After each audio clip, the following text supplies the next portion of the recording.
BRS మరో కొత్త డ్రామాకు తెరతీసిందని TPCC chief Mahesh Kumar Goud ఆరోపించారు. దీక్షా దివస్ పేరుతో ప్రజలు మోసం చేయడానికి సిద్దమయ్యారని మండిపడ్డారు.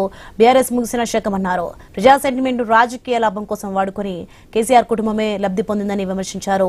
2009లో కేసీఆర్ చేసిన దీక్ష అంతా పూర్తి నాటకమని చెప్పారు. ఆయన దీక్ష వల్ల ఏం కాలేదని విమర్శలు చేశారు. సోనియా గాంధీ వల్లే తెలంగాణ వచ్చిందని మహేష్ గౌడ్ చెప్పుకొచ్చారు.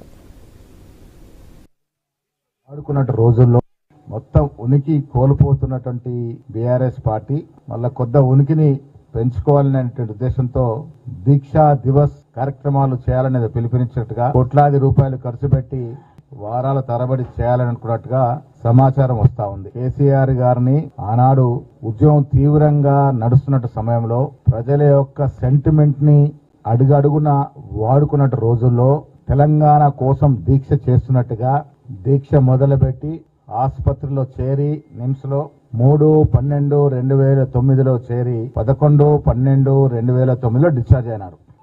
కేసీఆర్ గారు దీక్ష చేశారు, పులి నోట్లో తల పెట్టారు కాబట్టి తెలంగాణ వచ్చిందట.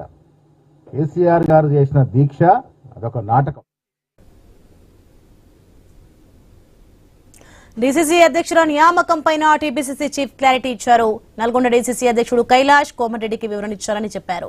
3 ఏళ్ల కింద జరిగిన విషయంపై క్షమాపణ కోరినట్టు తెలిపారు. డీసీసీ ఇచ్చిన కార్పొరేషన్ చైర్మన్ పదవి రెన్యూవల్ కాదని అన్నారు. డీసీసీ నియామకాలు నిబంధనల ప్రకారమే జరిగాయని మహేష్ గౌడ్ స్పష్టం చేశారు.